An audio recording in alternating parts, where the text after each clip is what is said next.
Seven, 6, 5, 4, 3, 2, 1. You'll never have the sacred stone.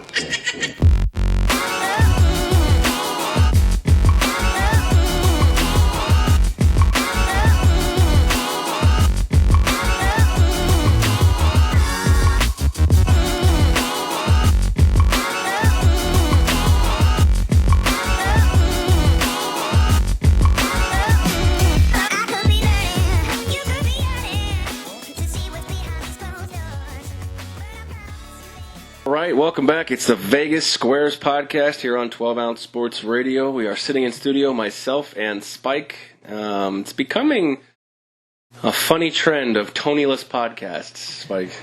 Yeah, it's, as far as I'm concerned, the fewer Italians I have to be around, the better. So anybody that's named Anthony that isn't here is a plus in my book. Also, my ex-wife is Italian. I don't know if that was made abundantly clear at any point. But I also don't think either of them are Italian either. You don't think so? Despite being named Anthony. I'm pretty sure Fake Token's Greek. And I think that could be. I think Real Token's like European. Like his descendants of like somewhere in Eastern Europe that's just not European Italy. mutt.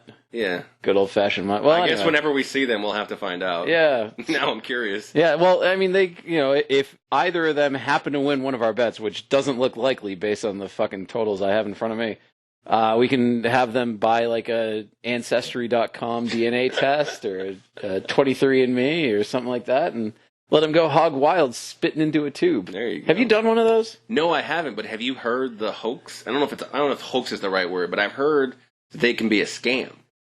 I read a story somewhere that someone submitted their dog's spit. And it came back like, you're Irish and German and Native American, and they're like, yeah, you're full of shit. Interesting. I might have to try that, because I did one through Ancestry.com, because I was adopted, so I wanted to, at least get... that's news to me. I've known you for 2 years. I didn't know you were adopted. Oh, really? Oh, yeah. No, I've known my whole life, so it wasn't like a shock. I'd like to meet the people who took a chance on you. Good Lord. I get the people who didn't want you. Yeah, no, that makes a lot of sense. It's also, when I was coming back from my honeymoon in Thailand, we landed at, LAX or whatever, and Border Patrol. At this point, I had been up for 36 hours. My Saturday had lasted for 36 hours, so I was loopy as shit. The honeymoon with your current wife or previous wife? Current wife. Okay. The previous wife, we didn't have a honeymoon. The current wife, we were in Thailand. We flew back. I was batty out of my fucking mind after flying for this long. So I landed at Border Patrol, and they said, "Where are you coming from?" Or "Where'd you come from?" And I said, 2 drunk teenagers in the backseat of a Buick. And they did not appreciate that. No? I thought it was good. Surprisingly, they, it just kind of gave me a look as opposed to, arresting my ass. I would have got a good if I was the border, I would have been like, okay, but really. Yeah. Yeah, that was worth a slight chuckle. Yeah, no, I thought it was worth taking a chance on that line. These anyway. TSA guys with too much theoretical power. Yeah, but I did one of those Ancestry things, and it was interesting. If any of them turned out to be scams, it wouldn't. The Ancestry one, I think, I don't remember which legitimate. The one they sent it to was. No, I would be surprised if it was that one that came back with the wonky shit. But a 23andMe, because I know that the owner for a while was dating A-Rod, so she's obviously out of her fucking mind. So if they were scamming, it wouldn't surprise me. Any of those other ones that maybe I don't know. It would be interesting, though. I'll have to look and see if I can find that article, figure out which one that they sent it to was. But yeah, I remember reading an article on that, and I'm like, one, I already didn't really care enough, and two, now I can see that it's a potential scam. Yeah, I'm good. Yeah, but they've, it's all sorts of weird shit. Like, they've caught serial killers through there. They caught the, what the fuck? Is some guy in California, like, his second cousin submitted a DNA sample. And this guy had been, killing and raping all throughout, like, the 70s and 80s, but stopped once, technology got better. Second cousin submits a DNA sample. They compare it to the DNA samples that they had on file of these crazy thing. And they were able to link it to one of the suspects, and then they figured out that it was this guy. Yeah, it's crazy fucking story. My wife's so obsessed with true crime stuff that we just got in, I found out about Files. it. Yeah, no, it's nuts. All right, like I said again, welcome to the Vegas Squares podcast. Let's go ahead and thank some sponsors here. This is obviously, of course, our NFL edition. Again, Spike and myself in studio. No Tonys, but we do have their picks this week. Last week we did not get Fake Tokens picks until I believe just before the game started on Sunday morning. So Pretty much, yeah. Obviously, you did not get those here on the podcast. But let's thank the sponsors, 12 Ounce Sports, where we air every Friday, Saturday, and Sunday. Friday and Saturday for NCAA, and Sunday for NFL. We were not on this week for our NCAA picks. Prior commitments kept us from being on the air. But obviously, we are due to be on the air every Friday, Saturday, and Sunday. Friday night, Saturday morning, Sunday morning. And Seat Giant, where you can use promo code 12 Ounce Sports for your discounts on concert, theater, and sporting event tickets. Yeah, so last night was a weird night. I guess we're recording Saturday night, so I'm talking specifically of Friday night. I have a buddy who's a high roller at the Venetian. Okay.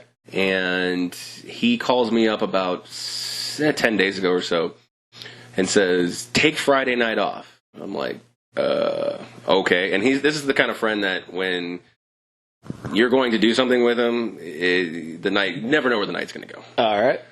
So the night, I still ended up in my own bed in Vegas. So the story's not as wild as I'm precursoring it to be. But high roller Venetian. We took a limo to the airport, and we flew a private jet to the Rockets Clippers game in a suite at the Staples Center. What the fuck? Oh, it was one of the coolest nights of my life. So yeah, he's like 10 days. He's like, take Friday off. You won't regret it. So I'm like, all right. He never told me what we were doing.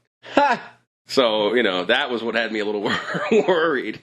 But, yeah, he's actually been on the podcast before. I think he was on, one of the original episodes.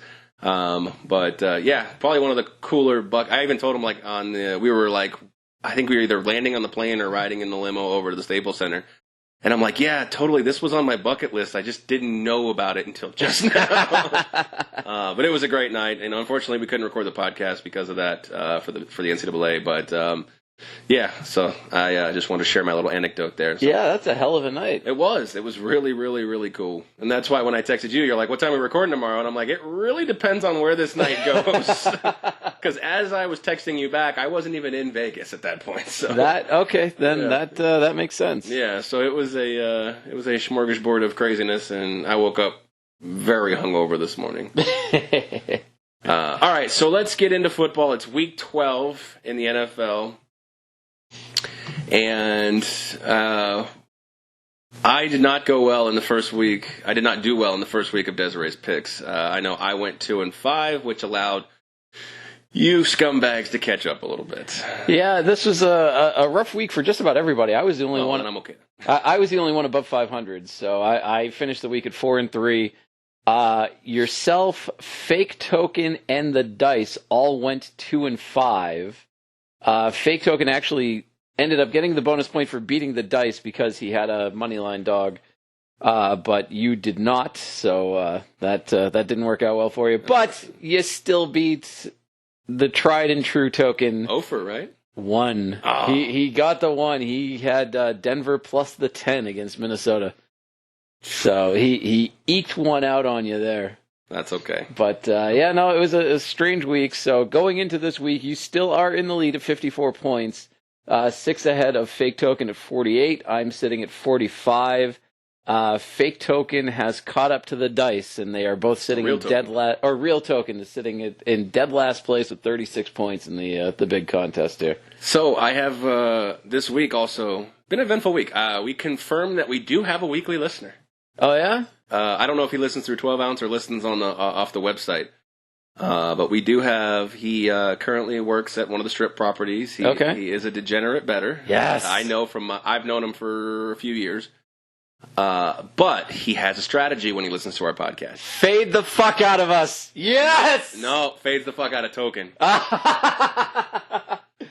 So right now, Token, his overall win-loss record. What do you, out of 77 games right now, just throw a stab out there for how many losses he has. 50. Exactly right. 27-50 right now. I was trying to think of the last time I remember what his record was, and I thought he was like 25-44. Yep. So yeah, he went 1-6. So yep, 27-50 right now. 27-50. That is horrendous. And some of those 27 are huge money line dogs, right? Yeah, I mean he's got. I don't remember exactly, but well, I mean he's got 27 wins and he has 36 points, so he's got 9 bonus points built in there somewhere between beating the Dice and dogs. And dogs, yeah. So oof. Yeah, fade the fuck out of Token. Can we make that a hashtag? That's probably going to work for a lot of people. Make some fucking money. I'm fading them on a bunch of games The this week, acronym too. would be FT Foot. Foot. Foot. Fade the fuck out of Token. All right, again, it's week 12. We've got some big spreads. We've got some catching up to do. I know someone's swinging for the fences this week. Let's start in Cleveland, where the Browns are a 10.5-point favorite against Miami. The Dolphins, I know they lost last week. I'm having a hard time remembering who to, but they came off a 2-game winning streak, and then that's obviously snapped because it's Miami. Yeah, and they lost to the Bills last week. You're right, yeah, because they beat the Jets the week before. They beat the Colts the week before. Oh, yeah, okay. I thought they beat the Colts and they beat the Jets 3 weeks ago. Okay, that's what it is. I knew that a win against the Jets was in there. Yeah, I mean, this is a strange spot. A lot of money's coming into Miami at the plus. I'm seeing on covers it's 10.5. You're going to have to correct me on Insider. Vegas Insider 10.5. Yeah. Okay, but it's one of those spots where Miami's obviously been in the doghouse for a long, long time. They've looked better recently in a couple of games, but I mean, it's still the Dolphins. They're still, they're fighting it out for that, probably second or third overall pick. Cleveland's been kind of up and down. They've played better in the last couple of games, and I don't know if that's based on Baker Mayfield actually becoming a leader or if it's the team starting to gel, but for some reason they've looked better. Still not great. Sitting at 4-6, still not wonderful, and especially sitting at 1-3-1 against the spread at home. They got to go almost runner perfect. Yeah, and this is the postseason, and even that's going to be a challenge in the AFC because there are so many good teams. Like even Oakland's fighting for a spot right now. I don't think they can afford to lose another game. I think they have to run the table the rest of the season, and they're going to have to fight for a wild card because there's no way they're going to pass Baltimore in the standings in the North. So correct. I think you're absolutely right about that, but. No, this should be an interesting but not exactly riveting fight between two teams that are kind of Miami's fighting for draft picks and Cleveland's fighting to stay alive. Yeah, I mean, my guess is that they're hoping that Myles Garrett will be around for the postseason. That's why they're trying to get to him, but even though he won't be, I don't see much of the. It's an interesting thought here. I mean. Miami is 3-1 on the road against the spread this year. So, you're kind of looking at a spot where I think a lot of the money is going on that side because, one, they've won a couple games. They tend to keep it close. But I tend to agree with you. I think Cleveland with a steady dose of Nick Chubb is going to generally keep this game at arm's length. I'm looking at a spot where Baker throws for 275 plus and 2 touchdowns. Chubb runs for $130 and a touch, and I think the game's probably 31-14 on this spot. Dolphins are down Rashad Jones and Bobby McCain. They're 2 starting safeties, both placed on IR, so their seasons are done at this point. But, yeah, I think the Dolphins' highlights of the year were the 2-game winning streak that they had. The one bright spot I do like that they have, and this is purely for personal fantasy reasons, is that I've been playing Devontae Parker the last few weeks, and he's actually been a huge fantasy boost. Last 2 weeks, he's got 140 and 135 yards and 2 touchdowns. Damn. So, I mean, this week I really need him because, 1, Tyreek Hill's on a bye, and 2, he's like the only bright spot for the Dolphins. How dare you say that about Fitzmagic? I'll double down on it.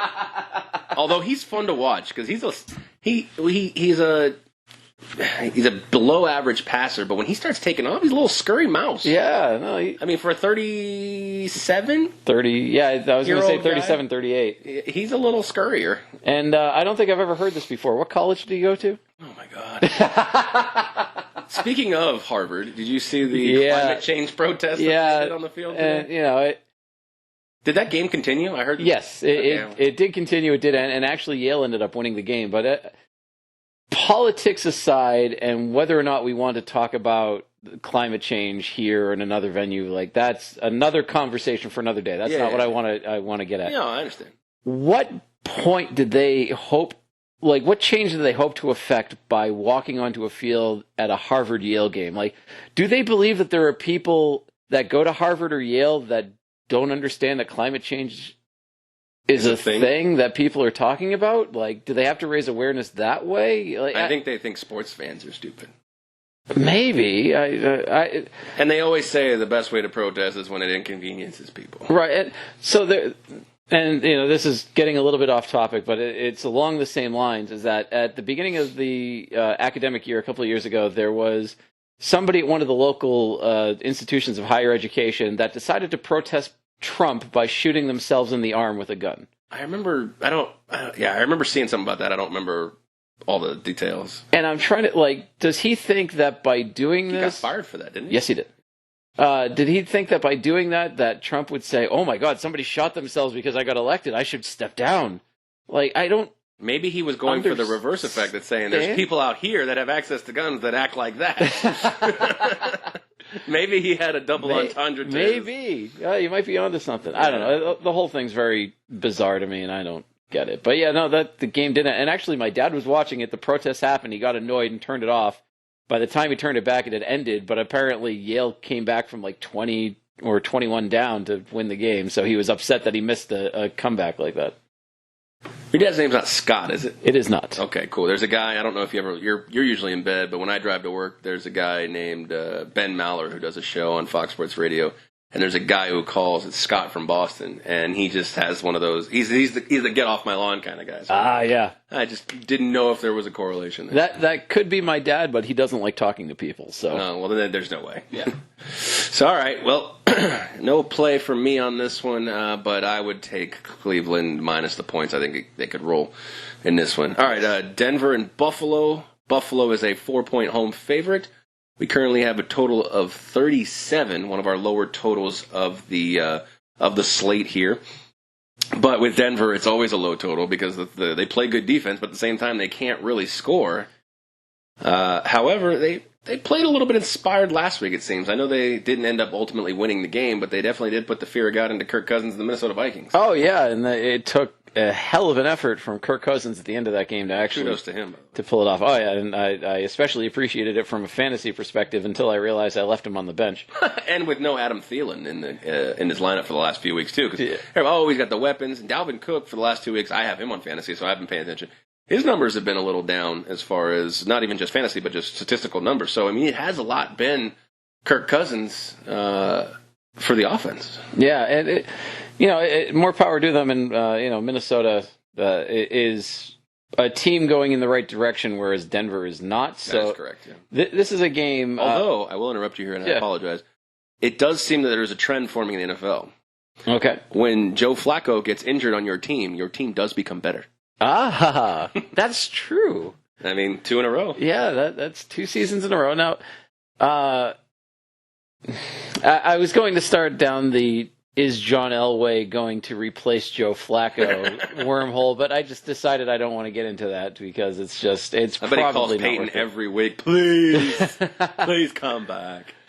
Peyton missed a throw at the Denver Nuggets game the other night. The mascot gave him a ball and Peyton had him go deep, threw it, and the guy dropped it. So I'm blaming Peyton for that one. Okay, even though I think it was a pretty good throw. But yeah, I'm blaming Peyton, so he doesn't have the arm anymore. He can't do it. But nobody said it didn't noodle over there.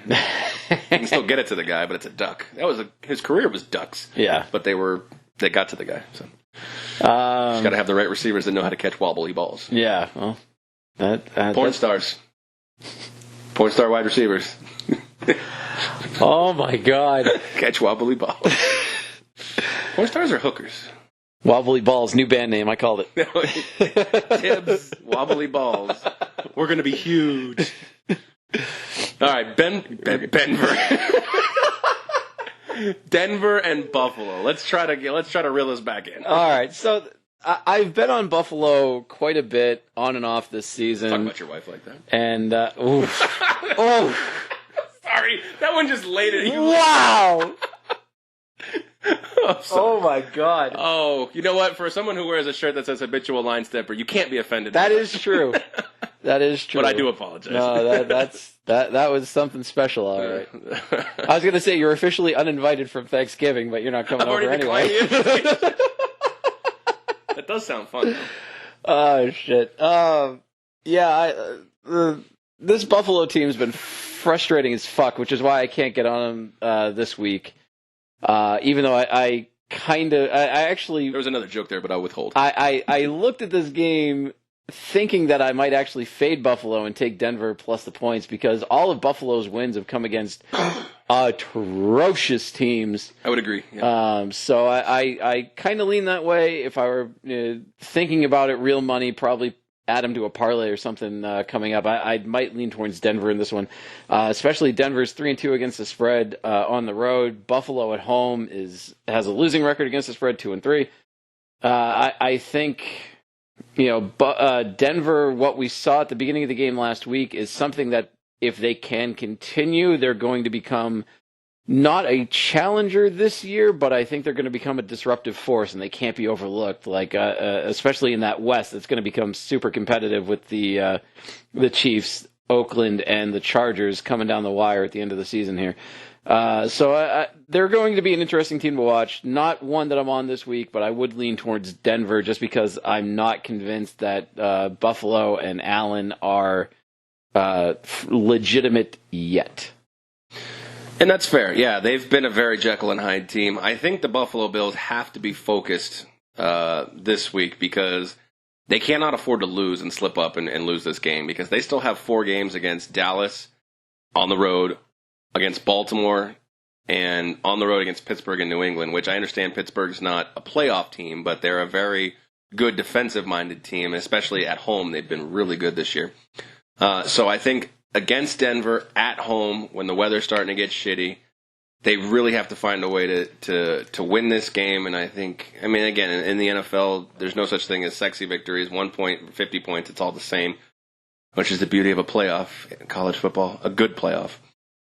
I think the Bills get it done this week. Unfortunately, this was my first one out of my picks, but I'm thinking that the Bills are finding a way to win this game by a touchdown to double digits, to touchdown to 10 points. But I ultimately just couldn't pull the trigger because I have put the Broncos on my DNBL.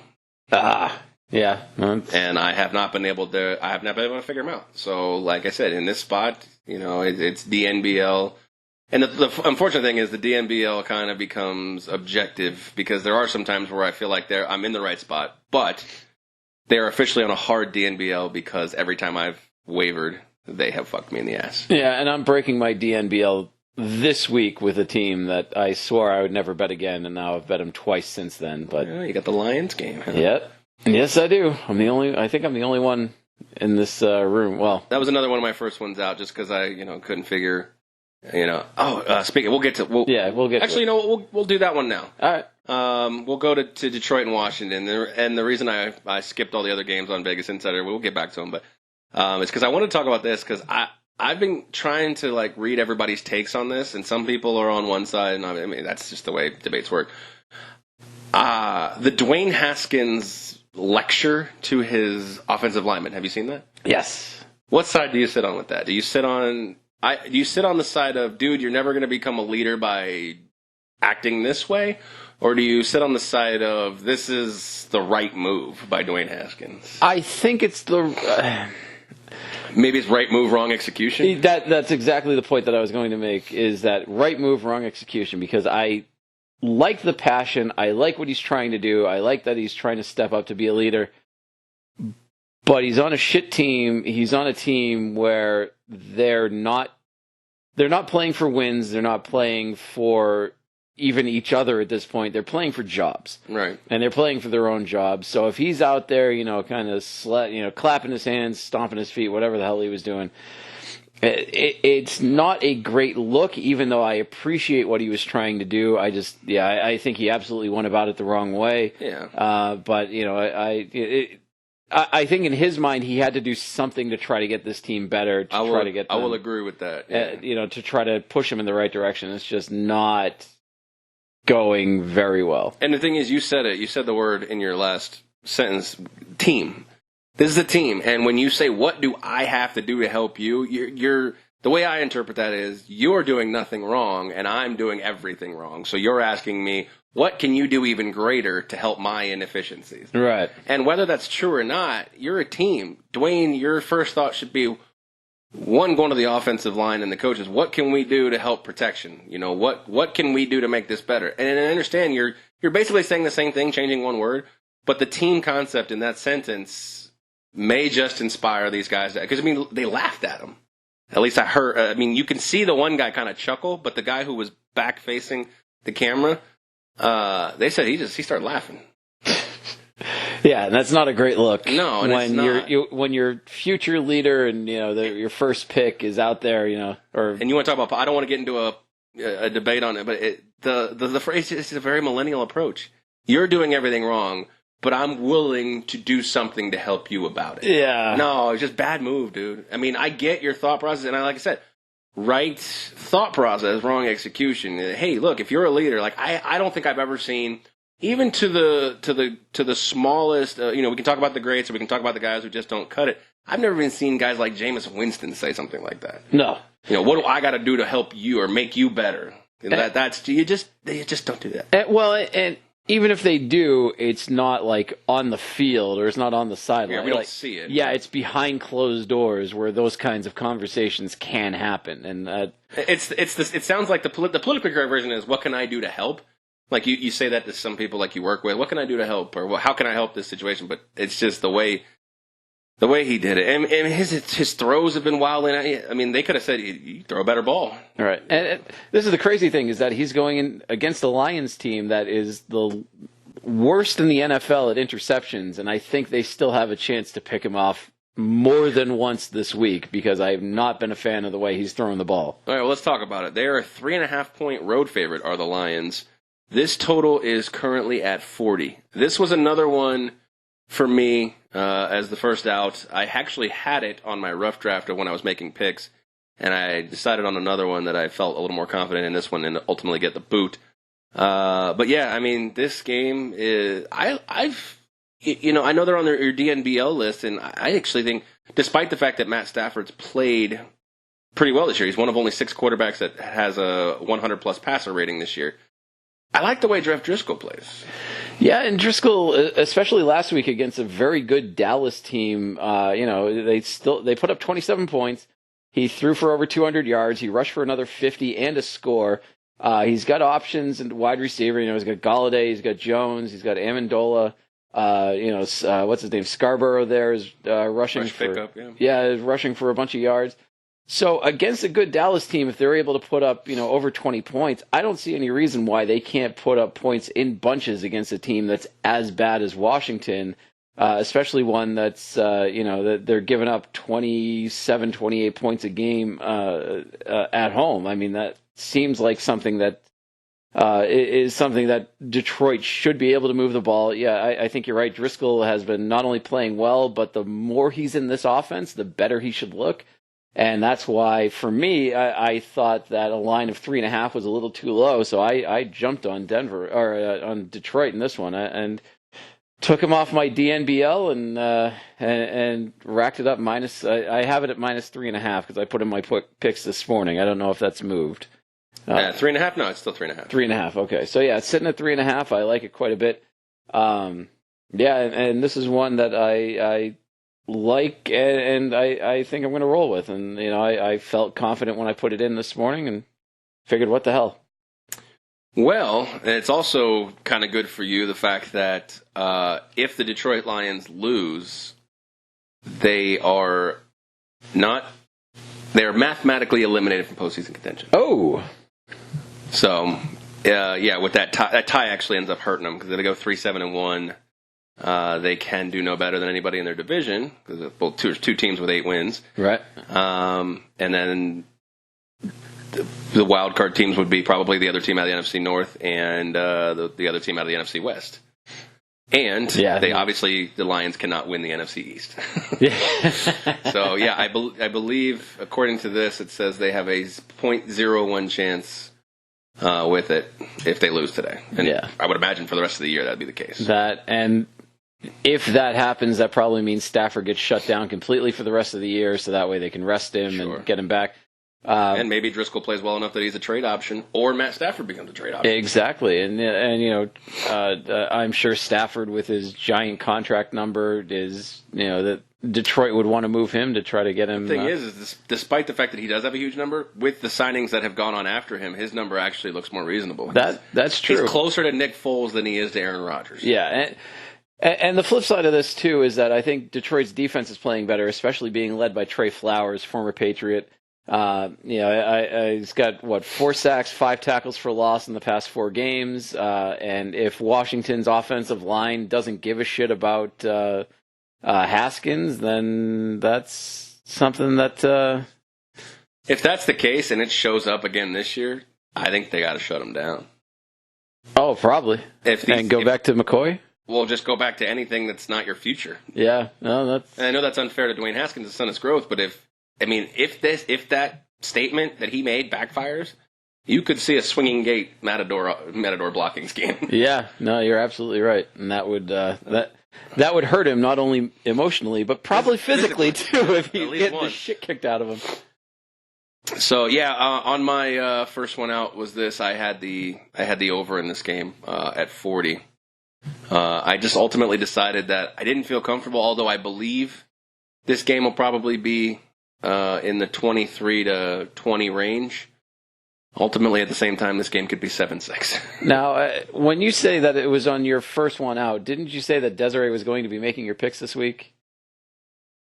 Well, I also made my own picks. Ah, okay. But, I mean, I like to match my picks up with hers. These are Desiree's picks. All right, just making sure. That's fair. Where are we at here? I think it's Pittsburgh, Cincinnati next. Yeah, because we're reverting back. Yeah. Pittsburgh minus 6.5 on the road against Cincinnati, who, with a total of 38, another one of our low ones this week. I didn't like anything about this. Neither do I, especially with Pittsburgh losing Pouncey to a suspension after sticking up for Mason Rudolph during that ugly, ugly fight that they had last week. This is not one. The only thing ugly about it was the helmet swing. Otherwise, it was typical brawl. Well, I mean, typical brawl, but then you're just trying to put the helmet back on Mason Rudolph. You start swinging fists in football, and it's certainly not the same thing as if you're fighting in hockey. So it's. I've never gotten a real answer. I don't say a real answer, but I've never got an answer I can digest. We accept fighting in hockey. Yep, and I do too. But we don't accept it in any other sports. Now, I've always believed that fighting in hockey is the sport's way of kind of policing itself. Yes. But for the other leagues? Yeah, it does seem a little strange that no other league allows it the way that hockey does. I know our society has embraced fighting less and less and less and less. Oh, sure. Look at boxing. Boxing's popularity has gone down, even though UFC's popularity has risen a little bit. Yeah, and it's one of those spots where it's, kind of a lot of people that are old timers in hockey, I include myself in that because, I grew up watching it in the 80s where people are just beating the ever-loving shit out of each other. Yeah. And, we understand that hockey, or that fighting was always a part of hockey, and it wasn't a part of the other sports, and it's always been that way to the point where it's, I don't want to say tradition, but it would be strange to take it completely out of hockey. No, I don't want it to be. No, and I think it is absolutely necessary in hockey because it is a much faster game. It is a much more physical game than a lot of the ones out there. Plus, you have weapons on both your feet and in your hands. So being able to drop the gloves, have the yard sale where everything just goes on the ice and then you start using your fists, I think that's an equalizer that needs to stay in the game. The fact that they don't allow it in football has always been kind of strange to me, especially when you have the big scrums at the bottom of a pile, and you hear about people like purposefully breaking other guys' fingers at the bottom of piles, punching them. Because they know that A, nobody can see it, and B, there can't be repercussions because a guy can't come in and start punching you in the jaw and get away with it. Yeah, so it's a very strange thing to me that football has never had it. It seems like it should be necessary. It seems like XFL might have it. Well, that actually could be fun. Yeah, I mean, it couldn't hurt. Well, I mean, it could hurt the guy's face. I was going to say it couldn't hurt. Metaphorically. It couldn't hurt anything. But I think for this game, I liked what Pouncey did, sticking up for his quarterback like that, even though it did get him a 2-game suspension. I did think it was necessary. I did think it was appropriate, and I appreciated what he did there. This is not one that I'm touching either way. I think that it's just too...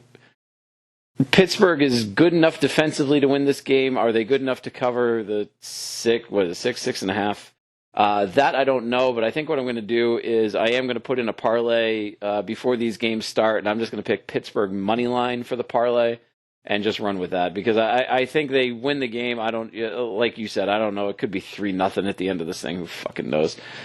Well, last time they played it was like 27-3, I believe, was the last time they played the score. So yeah, this one, you got to wonder. I mean, Cincinnati's quote unquote inspired performance on the road in Oakland last week, only losing by 7 and actually leading throughout most of the first half.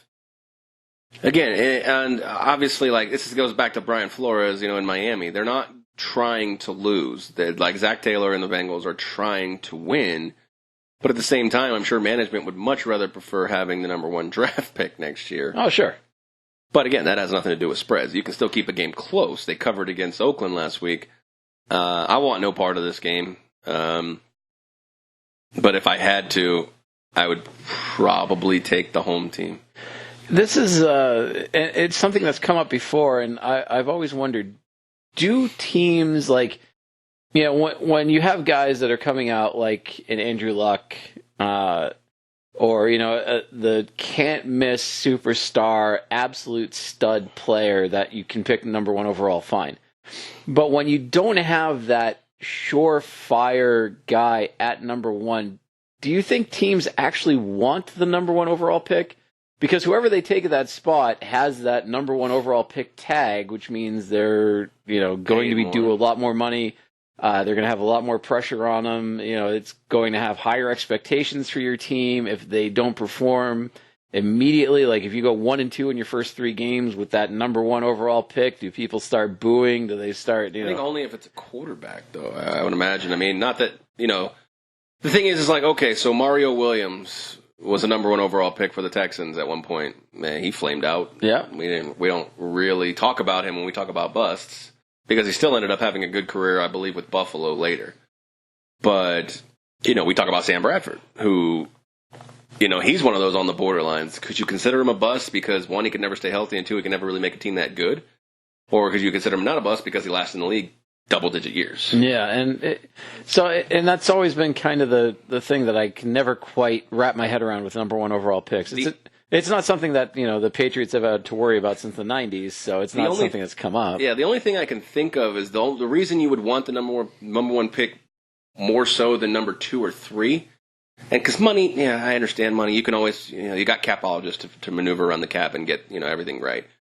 The only thing I can say having number 1 versus number 2 or 3 is 1 for trade leverage, or 2 for the safety and comfort fact that knowing no one can take whoever you want. You can have whoever you want, and they're going to be there. No, that's fair. It's an interesting point. I don't know. Anyway, it's just I think more so for trade, because obviously most people are always looking to get a better haul. Oh, sure. You might get somebody dumb like Chicago who trades up 1 pick, 2 trades, leverages all their money or all their picks to trade up 1 pick and take Mitch Trubisky.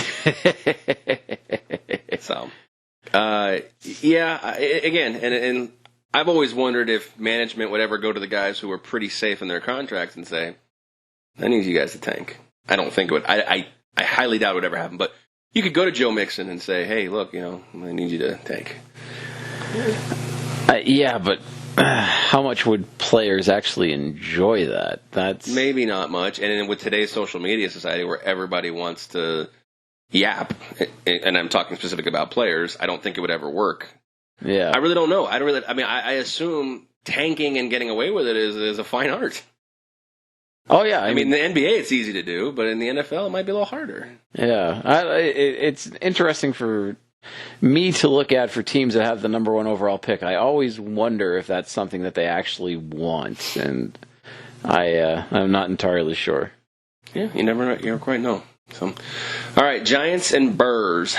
Wait, you never told me what's that? Are you on the side on the Pittsburgh? Yeah. Oh no, Pittsburgh, Detroit. Fuck no. Pittsburgh, Or Detroit. Pittsburgh, Cincinnati. It does. Whoever Pittsburgh's playing. Yeah, No. exactly. No, I not for our contest. I am going to throw Pittsburgh money line just on a parlay that I'm going to bet. But All right. that's about it. Will the Cincinnati Bengals go 0-16? You think?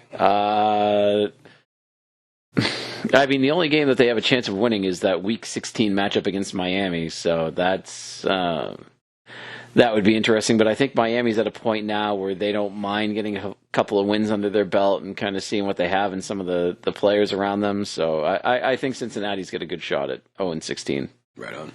All right, Giants and Bears. Bears are 6-point favorites. Total is 40 in this spot. I am on this game, so I'll go ahead and start. I don't like either side. Yeah. So obviously you can tell I'm on the total. Yeah. I'm going solely right here on a basis of, what do you call that? I don't know if reverse psychology is the right word, but whatever the money is trending towards the under in this spot because they believe the Giants can't score and neither can the Bears. I'm on the over in this spot. I believe we're looking at somewhere around a 26-23 kind of game. I actually am going to say that Trubisky comes out and performs well because this is put up or shut up. They're allowing him to start. I believe this hip injury was total bullshit. I think they pulled him from the game, and I think Trubisky knows this is generally last shot here. Desperation time for him. It's not even about making the playoffs at this point, I think, for them. I think it's about him playing solid football. And I think you're absolutely right about that. The problem that I have here is that while the Giants' defense has not been great, especially on the road, there is absolutely nothing with Chicago's offense that makes me think that this is all of a sudden going to be a game where points are going to come in bunches. So that's why, like you, I am not on the side. I am on the total, but I'm taking the other side. I'm taking the under. I think 17 Contrarian effect. God, why couldn't I think of that? 17-13 type game is exactly what we're going to see. I think that Chicago can end up winning this game. I know Trubisky is now in put up or shut up mode, but plenty of teams have had put up or shut up moments this year, and I believe every single one of them has failed except Atlanta against New Orleans, and that's probably too little too late. So I don't see any reason why this is all of a sudden going to change things, especially because, Nagy, however, I don't care about his name. Fireball. Yeah, he's not putting Trubisky in a position to win. He's just, he's saying, oh, yeah, he got hurt, but he's fine now. He's going to come back. And I think you're right. I think the hip injury thing was absolute bullshit. He got yanked because he's been underperforming this year. Trubisky this year has under 2,000 yards. He's got, under 1,600 yards, actually. 9 touchdowns for the entire season with 4 picks. That's not good enough. That you just can't win games with that bullshit. Well, and that's the thing. The running game really hasn't helped him out. They drafted Montgomery to kind of be a workhorse, and he has less than 500 yards this year, and most of that's come in the last couple of weeks. I mean, he started off the season incredibly poor. I don't know. I just think coming off the bye week for the Giants, they're going to be able to put some points up, and I think Chicago's defense, while they statistically, at least in points wise, haven't given up a ton, they definitely tend to give up a few yards. Here's a fun stat for you. All right. First time in his career, linebacker Khalil Mack did not record a single statistic in a game. Really? No tackle, no solo tackle, no assist tackle, no sack, no pressure. Wow. That's crazy, isn't it? That is. And I'm not basing this claim on just this one game that I just talked about, but the Raiders winning that trade right now? It seemed that way. It does feel that way, especially with their record and the way that they're playing. That's amazing. Oh, how do you mortgage everything on 2 first-round picks, and they're in a better spot right now than the Bears are. Yeah. That's what they always say. There's always the people who react immediately, and everybody does tend to. But they always say you need to wait and see on trades because we need to see what those picks are. Eventually, and like I said, they're 6-4, and the Bears are 4-6. But yeah, I'm on the over in this game. You're on the under. So Yep. we'll read off the tokens picks and the dice picks at the end of the pod. Let's move forward to Yeah, that way our listener can get all of token picks in one all thing. in one so sitting. Fade. Well, don't tell him that now. He'll just go to the end. So I'll cut that part out. Okay, yeah, good idea. Oakland and the Jets. Speaking of Oakland. Yeah, exactly. Oakland 3-point favorite against the Jets on the road, and the total is 46. Yeah, and this is one I kind of went back and forth on whether or not I wanted to play this one. I am going to. This is going real money for me on this one particular side, and I eventually decided that I did want to include it in the contest. So what I'm seeing here is an Oakland team that, while they're playing well and they're certainly gelling and they're playing better, they don't travel well. And I don't know what the cause of that is. I don't know why Gruden can't get this team ready for travel, but it just doesn't seem like they're working well. Darnold, I know that this was against a shitty Washington team, but threw for almost 300 yards and 4 touchdowns. Le'Veon Bell has a rushing touchdown in each of his last 2 games. I like the Jets in this spot to the point where I'm actually taking them on the money line. Give me the Jets money line plus the 150 plus the bonus point. I think this is a team that's starting to come together, and I think they're starting to let Darnold throw and run the offense the way he wants to. Yeah, I'm going to agree with your pick. I ended up taking the Jets plus 3. I ended up taking the points with me just in case, because it is the Jets, and they could find a way to screw up actually winning the game. That's reasonable, believe me. But this is a West Coast, East Coast team that is playing a 1 o'clock game, so a 10 o'clock game in their start. So, again, and people like to throw that trend out the window, but it tends to exist a lot with the struggles that West Coast teams have going east. I keep wanting Sam Darnold to put together a string of good starts, and he's clearly not able to do that, but I'm going to keep hoping. I mean, he had a great start last week against Washington, 293 and 4 touchdowns. And I actually like a lot of things about the Jets defense. Obviously, we know about Jamal Adams, who's great. But they play really well on defense, despite giving up a lot of points. I wanted to look at the over-under in this one, but I actually, for me, personally, I have 3 totals in my picks, and that's usually not me. I may have 1 or 2. I found myself being on too many sides, or, being on too many totals sometimes. Yeah. And I don't feel good about the fact that we're on too many totals this week, but you go down the list with Desiree, and that's what happens. I will give you this caveat. I let her pick every game, and I narrowed it down.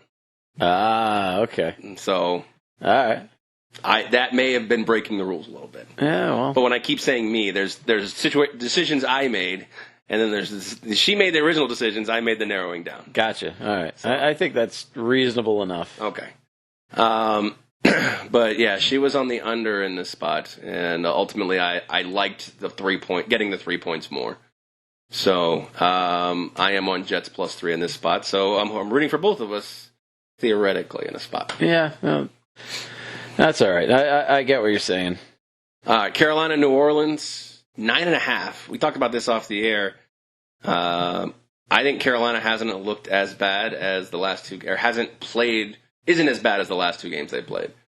And New Orleans isn't as good as a 9.5 point spread would indicate, even at home. Total 46 in this game. Yeah, and this is another one I'm staying off of. I agree with what you're saying that Carolina hasn't looked that bad, but New Orleans, I can't trust them as much as I want to. At home, they're 4-1, or they're 3-2 against the spread, with a 4-1 overall record. Carolina's just right down the middle. It's kind of crazy. They're 5-5 total. They're 5-5 against the spread. They're 2-2 win-loss on the road, 2-2 against the spread on the road, 2-2 on the over/under. So it's just, they're a little too even for me, and New Orleans can be feast or famine, and we definitely saw famine in that Atlanta game 2 weeks ago. So it's not something that I'm crazy about, especially considering that last year when these two teams met and Allen was in the game, he actually won in his first career start. He beat him 33-14 with 2 touchdown passes.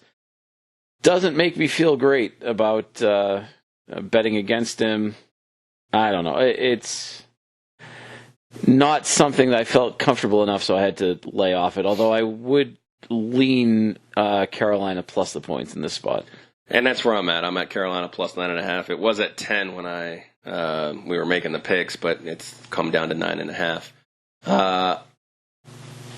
I think Kyle Allen rights the ship. I think he should be the starter going forward. I mean, I know that there's not much in the cupboard behind him, but I think like as in forward, as in quarterback of the future, I think he's been playing decently. Again, in the last 2 weeks, it's been a little tough for him. Atlanta, for whatever reason, has been all of a sudden inspired to play team football.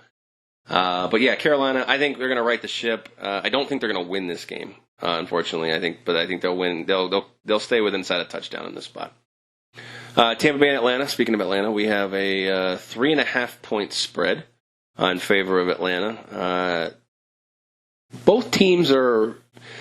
It's got to be a product of just the recent success of Atlanta, I would imagine, right? I mean, I would say. Oh, sure. I would see both teams are pretty even in this spot. I mean, Tampa Bay has the ability to put up points. We see the total opened up at 54.5. It's down to 51 right now. It's an interesting spot here because I feel like Atlanta at some point, I mean, I don't know if it's this week or what, but it's weird. They might be playing for their jobs, these guys. Dan Quinn, Matt Ryan. Right. I know Matt Ryan's probably not. It's more than likely he's not. But, he might be playing to keep the team or the organization from considering a quarterback this draft.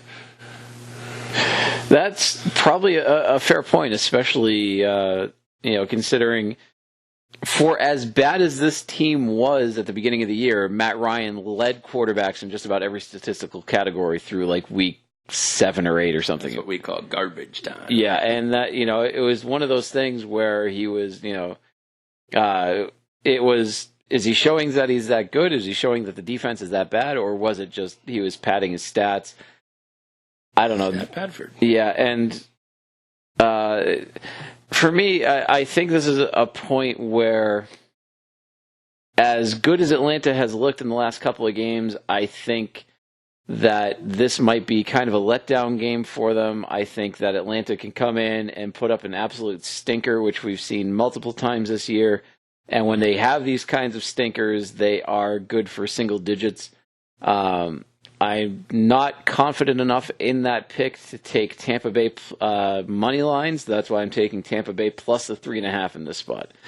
Jameis Winston, for as wild and as inaccurate as he can be, and as good as Atlanta's defense has looked in a couple of games this year, I think this can be a spot where they really let them down, whether they're looking past them. Because, getting up for New Orleans is definitely easy. Getting up for a team that's 3-7 and shitting the bed when you're at home is probably a little bit easier. That's a fair assessment. To overlook them. And, you can't underestimate the cost of overlooking a team, because we just saw that here in Nevada. I don't know if you saw this, but Bishop Gorman lost in the playoffs to Liberty out of Henderson. It's their first loss to a team in Nevada in 10 years. Wow. And they lost in the playoffs. So, and it's probably because they were looking past Liberty to the, Super Bowl or whatever they call it here in Nevada. Not the Super Bowl. The Nevada High School Bowl or whatever it is. That it was just one of those things where they could easily overlook their opponent, and they did, and they got beat for it. Yeah, that does happen from time to time. But you're right. This is a spot where the motivation factor could only really be there for one guy on the field, and that's, I think, Jameis Winston. Yeah. I took the under in this spot. I think I'm hoping that you're right with the Atlanta stinker. Single digit points would be great. So I'm on the under in this spot. I saw the trend moving. Like I said, opened up at 54.5, down to 51 at the Westgate, 52 in other spots. I'm going to follow the trend, even though it's obviously a pretty public trend, that this game will stay in the 24-21 range. All right. All right, let's move on to the late slate, and it's a short one. Jacksonville and Tennessee. With no Gardner Minshew, I have really no desire to watch this game. The Tennessee 3.5-point favorite. I do have a play on this game, however, though. 3.5-point favorite. Total 41.5. Nick Foles did not look great. He looked okay against Indianapolis last week. Excuse me. And Tennessee's been playing well ever since Tannehill took over the reins. Yeah, and I like what Tennessee is starting to put together with this team. I think that, what's his name, Vrabel's the right choice for that coach there. I think that they're starting to put things together. I'm not on this game, so I can't tip my hand as to which way I would lean, but I would actually lean towards Jacksonville because I think the more time that Foles has to gel with this offense and to play and to get that rhythm and that chemistry with his receivers, I think that is only going to help them in the long run. And I think this is the game where we could very likely see that start to happen. So I would lean Jacksonville. I don't have a play, but it's just not something that I'm crazy about, especially, every time that you try to look at the trends for how these teams do, you have to remember that all of Jacksonville's things came under Gardner Minshew, and half of Tennessee's came with Mariota. So it's like, you can't really go by that. So you just have to kind of go by the eye test and neither gut quarterback feel. that's in the game today or Sunday played in the first game. Right. That the Jacksonville won 20-7 in Jacksonville. So you're right. We do have two different quarterbacks that are going to be playing in this game. I am on this game. Like you said, leaning Jacksonville. I am on Jags money line plus 160. So I'm going to try to get the bonus point. Hoping to buck a trend of 5 straight losses in Nashville for the Jaguars. My theoretical thought to the way to beat Nashville is to keep their offense off the field, and that would be with the use of Leonard Fournette, who needs to get going. He only has 63 total yards in his last 2 games. So I'm hoping Jesus, is it that bad? I knew that they weren't using him properly and that they weren't getting him 63 going. 63 yards and 19 carries. God almighty. Yeah, so they got to get him going for sure. I mean, he goes, it makes Foles better, obviously, and then that keeps the defense fresh and rested, which a good defense, it can only really be good if they're not having to be called upon all the time. All right, second of the we got 3 good games coming up that we're going to talk about. Second of the late slate here is Dallas at New England. Yes. Now, unbiased opinion of the 3 games, the Sunday night, the Monday night, and this game, is the best one? I think it will. I think this will be the best one as far as looking at, are the Patriots legitimate? Because the thing is unfair. Their legitimacy tag is unfair than any other team. They're 9-1. Yes, they haven't looked great. Yes, they're still a Super Bowl contender, but no, they're not as so far above the pack as they used to be every year. Well, they're still legitimate. They're legitimate in the fact that they can. They're probably still going to win the East. They're probably going to get the number 1 and number 2 seed when it gets into the AFC playoffs. Won 17 in a row at home. The next closest home winning streak? Can you guess? 4. Okay. The problem is what I saw last week out of Tom Brady is the absolute worst game that I've ever seen Tom Brady play. Okay, that's fair. I mean, he's got, 5 of 9 games where he has 1 touchdown or less? I believe. I don't have that in front of me, but... Yeah, I mean, whatever it ends up, and I don't have it here either, but I mean, it's not just that he didn't look great. Statistically, it's that he was missing receivers. He was having a hard time getting Sanu open. He's apparently forgotten that Jacoby Myers exists. He looked for N'Keal Harry, got him a couple of times. I think missing I can't even think of the guy's name now. Number 13 there. Philip Dorsett? Dorsett, yeah. I think missing Dorsett with the concussion is not helping, and the fact that it was Edelman that had to throw him the touchdown pass is something else entirely. It's not great. The reason that I'm looking at this game and that I'm on this game, and I've you can laugh at me in a minute because I'm going to tell you all my bets on this game. Okay. But I think what needs to happen is we need to see how Isaiah Wynn fixes the offensive line for the Patriots.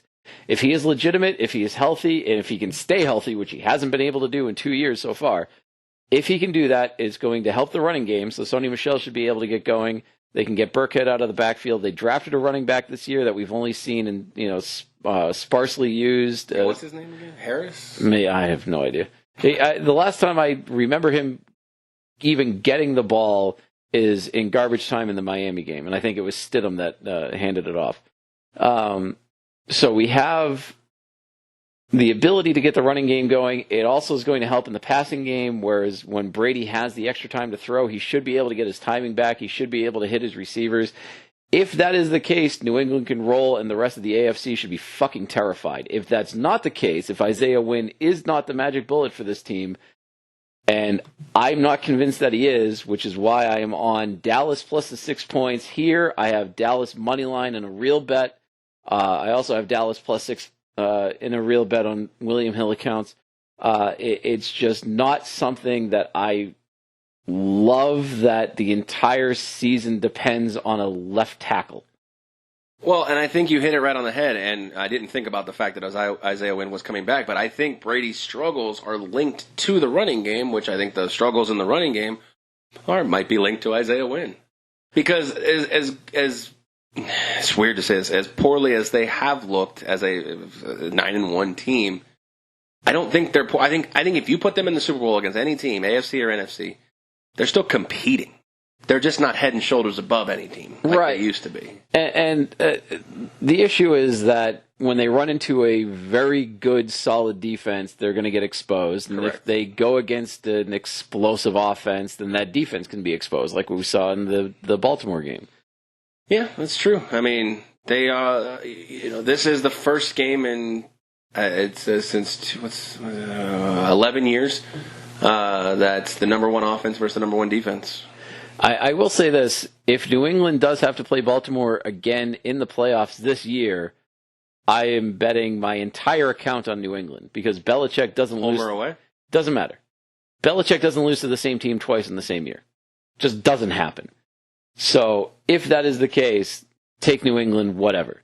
But for now, with the way that these teams are shaping up, I need to see that this offensive line can stay together, can keep Brady upright, can keep that running game going without needing to drag Gronkowski kicking and screaming back into service. I am surprised they haven't tried to find. I mean, I know it's only been a year, but they didn't try to find anything in the draft or a suitable replacement for him. I mean, no offense to Ben Watson, but not the same. Yeah, Watson's not doing it. Lacoste is fine, I guess. Jacob Hollister's looking all right. I was going to say that losing Hollister was a mistake. We missing a game? Are we? I don't think so. There's a bunch of teams on buys. We're missing a game. Oh, Seattle and Green Bay. Or Seattle and Philadelphia we never talked about. Oh, well. Oh, that's right, because it got flexed back to 1 o'clock. Oh, I didn't even realize that. Yeah. Well, let's talk about that one real quick here. I'm not on that one, so I'm not personally on it either. Gun to the head, I would take Philly in this spot. What's the line? I didn't even look. 1. Oh. Philly -1. Oh. Philly will be in a desperation spot. I think they can get a win at home. Not that I don't like Seattle, obviously, for obvious reasons we've discussed in previous podcasts. Yes. Just gun to the head, I'd take the home team in that spot. I would just probably, I guess, I don't know what the money line is, but I'd probably even lay the extra 5 cents or whatever it is. Yeah. If you're looking at Seattle at Philadelphia, Philly -1, Philly's only getting 33% of the public money right now, which is a little strange to me because the last thing we saw was Seattle beating San Francisco. Yeah, oh, that's true. And that, is that Seattle has finally come into their own, or is that a fluke? So it'll be interesting to see. Seattle's a quality team. I think Philadelphia's a quality team too. They're better than their record. They're a very Jekyll and Hyde team, which is evidenced by the 5-5. And Seattle is 5-0 on the road this year. Both their losses have come at home. Yes, to the Ravens, and I forget the other team they lost to. So yeah. All right. Yeah. Don't know how I glossed over that one, but All right, Sunday night game, San Francisco, Green Bay. San Francisco 3.5-point favorite. Total is 47.5. This is going to be the one I want to watch. I agree with you about Dallas and New England, but this one's going to be fun. Aaron Rodgers returning back home to a family that he has abandoned. San Francisco needs to get their weapons back. And even then, I mean, Green Bay is a very Jekyll and Hyde team, too. I mean, we saw the last time they were on the West Coast. They got smothered by the Chargers. Yeah, and I am looking forward to this one. I'm not going to lie. And actually, every one of us, including the Dice, has some kind of play on this game. So Right. we are all over this. One of the things that I kind of liked at the beginning of the year that I haven't liked recently is Green Bay's defense. And I think that their defense, I don't know if it's getting exposed. I don't know if it's injury. I guess I haven't followed it that closely. It's just sort of one of those weird spots for me where if Green Bay's defense is not showing up, and if they are basically a sieve like they have been, then I don't know how I can pick against San Francisco. So I didn't. I took San Francisco minus the 3.5 on the 7-teamer and on the 3-teamer. One of those things where I like San Francisco at home, especially after a loss. I think they're in fuck you mode, and I think Garoppolo is. Well, they won last week. Oh, that's right. That's the game against Seattle that they lost. That was 2 weeks ago. 2 weeks ago. Okay. I think that San Francisco is out to prove that not only are they a team to contend with, but they have to keep pace in the West, especially if Seattle is right there nipping on their heels, only one game behind with the win in hand. Yeah. Yeah, I didn't really see a spot to. I am on this game. I'm hoping that this game stays tight and close, and I'm banking on a great defense and a better than average defense, keeping the two quarterbacks in check. Wasn't really 100% sure on a side. Desiree took the Packers, which I actually didn't think was a bad bet. I thought the Packers have a strong chance of winning this game and also not getting blown out, maybe losing by 2 or 3 points. But ultimately, the money was way towards the over in this game, so I'm hopefully trying to play the contrarian and get me an under victory with under 47.5. And the Monday nighter, Baltimore and the LA. This one's a little baffling to me. I get, Monday night game, LA still has a pretty decent team, but I did not expect this line to only be 3 in favor of Baltimore. Total 46.5. Yeah, neither did I, which is why I jumped on Baltimore minus the 3.5, because I think they can win this game by double digits easily. And is it 3.5? Because I have it at 3. No, I said 3. Oh, you did say 3. Okay. I don't know why I thought. Oh, 3. The last game was 3.5. Okay. Yeah. Yeah. The only thing I can think of is that they're looking at an East Coast team traveling west for a Monday night game, and that's why the line is where it is. But I mean, for me, the Ravens are playing phenomenal football. The Rams are kind of mediocre, even though they are 6-4. I don't think they've looked that great, especially at home. They're only 2-2 at home. I don't know how the Rams can stay competitive against the Baltimore defense, and I don't know how the Rams defense can keep up with Baltimore's offense. I don't see a spot. I don't see a scenario where the Rams can win this game. And I think minus 3 was way too low. If I were handicapping this, I would probably put it at, 8.5. Wow. Yeah. So Desiree actually picked Rams money line. Oof. In this spot. And it's I would tend to agree, because earlier when the lines came out, I liked the Rams to cover the 3 points. Unfortunately, the Westgate is the only sports book where I would not get a bonus point for picking the LA Rams. Everybody, I see 150, 160, 155, but Westgate has plus 145. Oof. Not good enough for a bonus point. I keep refreshing too, just in case. But it looks like I'm going to be with the 3 points in that spot. But I think the Rams have a good shot at winning this game. Baltimore, I don't know, man. They're fantastic. You're absolutely right. But you shut down a dimension of that offense. I'm still not sold on making Lamar Jackson have to throw the football. And I think the defensive line, they can create pressure with 4 guys, especially the 3 of the guys they got. right. I mean, that offensive line is phenomenal, but I mean, this is still a Baltimore team that's putting up about 40 points a game. I agree, and I'm just saying, I'm just wondering if Wade Phillips is the right guy to create a scheme that can contain Lamar Jackson. I'm not saying Bill Belichick wasn't. I'm not saying anybody else. But Wade Phillips is another one of those defensive coordinators who I'm sure he's probably been working on this game for a couple weeks, even though they say week to week. He's probably been on the back burner working on this game. Now, are they going to, I mean, am I right? No. But I'm saying I think this is a spot. Primetime dog on Monday Night Football that's got a shot to win this game. All right. Interesting. You got some support out there, too. I'll tell you that. Oh, do I? From the public or from the tokens? Because the public right now, you're right. They're on. Well, actually, no. The public's on Baltimore minus the 3 points. The public loves you. Yeah, you got the dice with you. Oh, well, great. All right. Well, that wraps up our discussion of the Week 12 slate. I will go over my picks, and you can go over yours, the tokens, and the dice here real quick. All right. So, starting for my picks in Week 12, Tampa Bay and Atlanta under 51. I have that in the 7-game and the 3-game.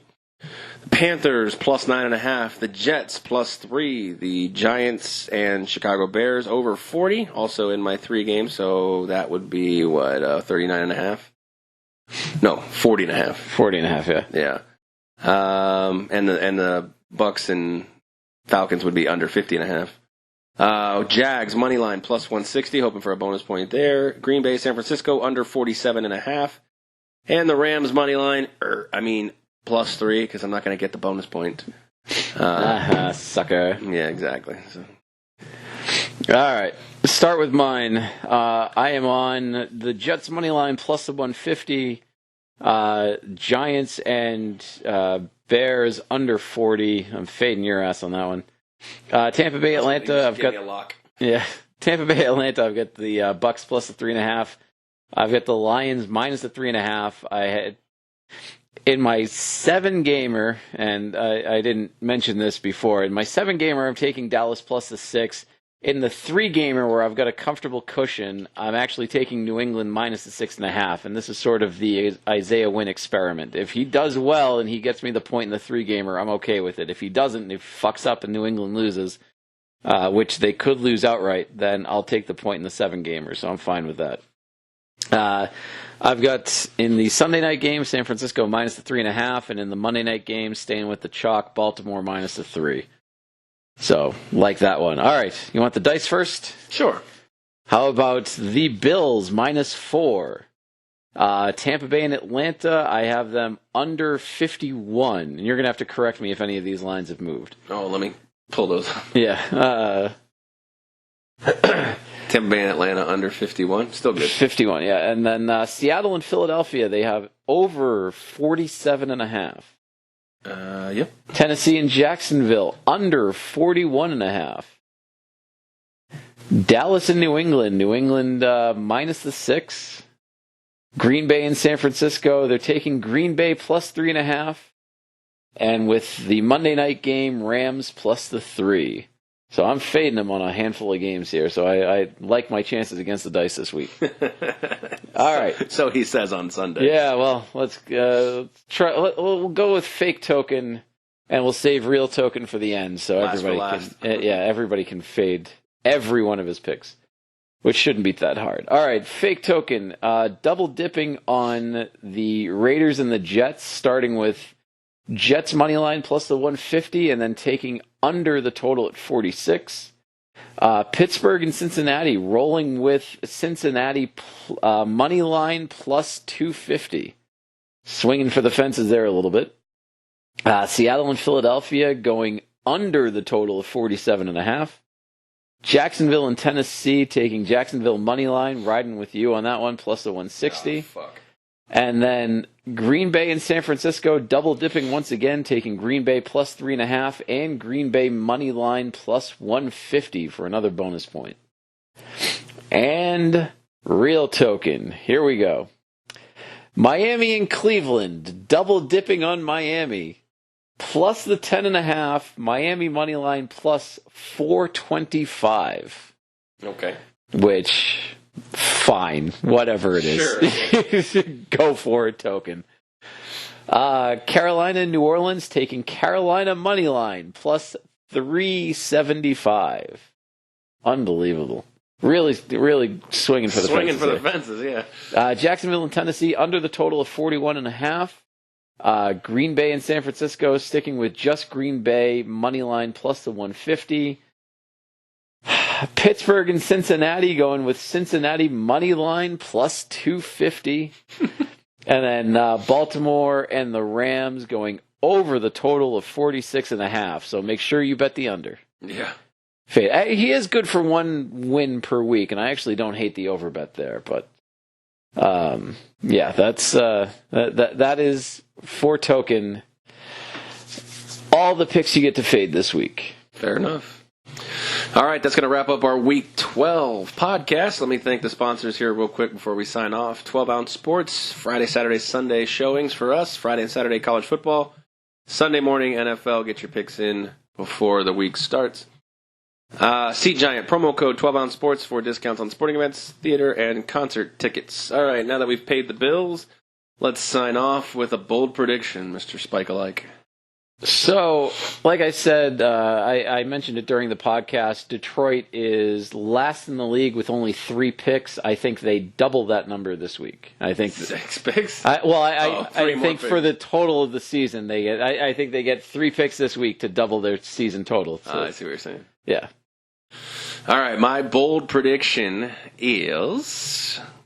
I'll use yours because I think it really will happen this time. Oh, all right. Jameis Winston, 0 interceptions. I like it. I like it. Wait, do I? Yeah, I do like it because I have Tampa Bay. Yes, I like it. All right, that's going to be it for us. Good luck on your picks. Tail us or fade us, but definitely fade token. Oh, fade the fuck out of token. Yeah, FT foot. Hashtag FT foot. All right, we'll catch you on the next podcast.